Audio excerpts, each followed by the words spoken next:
तो 41 जो है ना बहुत ही अच्छा क्वेश्चन है और एक्चुअल में इससे रिलेटेड फॉर्मूला आपके बुक में दिया भी नहीं है। ठीक है, चलिए तो इसको ध्यान से देखेंगे हम लोग। चलिए तो इसको बनाया जाए। कह रहा है कि यदि किसी चतुर्भुज की भुजाएं दी हुई हैं, चारों भुजाएं, तो मान लेते हैं, माना चतुर्भुज की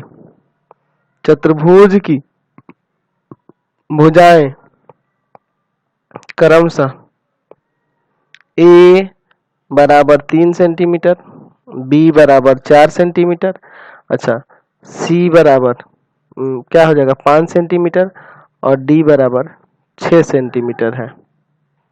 समझ रहे ना बात को। चलिए, और क्वेश्चन में कह रहा है कि इसके सम्मुख कोण का योग, कोई एक सम्मुख कोण है उसका योग दिया है 120 डिग्री। चलिए, यानी कि चतुर्भुज जो होगा कुछ इस तरह से आप चाहें तो बना सकते हैं यहाँ पे। ठीक है, ए बी सी डी, मान लेते हैं इसका और इसका योग दिया है। मान लेते हैं यहाँ पे कि ए और सी का योग कितना दिया है 120 डिग्री। कह रहा है ना कोई भी एक सम्मुख है, कोई भी एक सम्मुख कोण, या तो आप बी डी ले सकते हैं या ए और सी, कोई भी ले सकते हैं।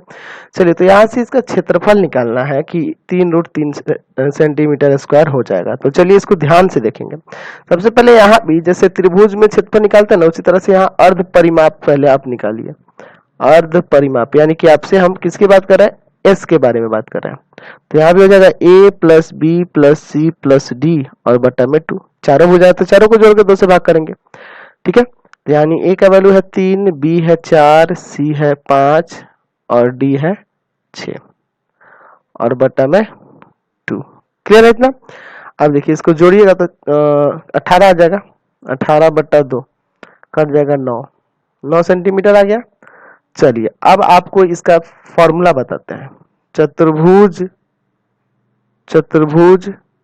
का जो क्षेत्रफल है, इसके लिए आप फॉर्मूला यहाँ पे लिख लीजिए ध्यान से, ये आपके बुक में नहीं है, याद रखेंगे इसको। s minus A, s minus B, s minus C और s minus D minus A B C D cos square a plus C by 2। ये जो दो एंगल हो रहा है ना, जो सम्मुख कोण हो रहा है, उनका योग और बटा में 2। चलिए, तो यहाँ से सबके वैल्यूज को हम लोग यहाँ रखेंगे। तो ऊपर जो भी सब वैल्यू दिए हैं उसको रखना होगा। यहाँ देखिए ध्यान से, रूट अंडर एस का वैल्यू है 9 और ए का वैल्यू है कितना, 3 है क्या, ए का वैल्यू है 3। चलिए, ए का वैल्यू है 3, फिर 9, बी का है 4, फिर 9, सी का है 5, फिर इसकी जगह 9 और डी का है 6 minus A B C D यानी कि 3 4 5 6 और इंटू में cos square A plus C यानी कि 120 और बट्टा में 2 यानी कि ये कट के 60 आ जाएगा। ठीक है, अब यहाँ देखिए रूट अंडर, यहाँ घटाइएगा तो कितना आ जाएगा 6, फिर 5, फिर 4, फिर 3 माइनस यहाँ भी आया है 3 4 5 6 है ना, और कॉस स्क्वायर 60 है ना, तो कॉस 60 का मान तो आपको पता ही है क्या होता है। कॉस 60 का मान होता है 1/2। तो यहाँ आपका स्क्वायर है ना, तो हम डायरेक्ट चाहे तो 1/4 चलिए लिख देते हैं, 1/2 का स्क्वायर, नहीं तो आप भूल जाइएगा। ठीक है, अगले स्टेप में क्या करेंगे, तो यहाँ से एक काम करें ना, इसको कॉमन कर लीजिए यहाँ ध्यान से।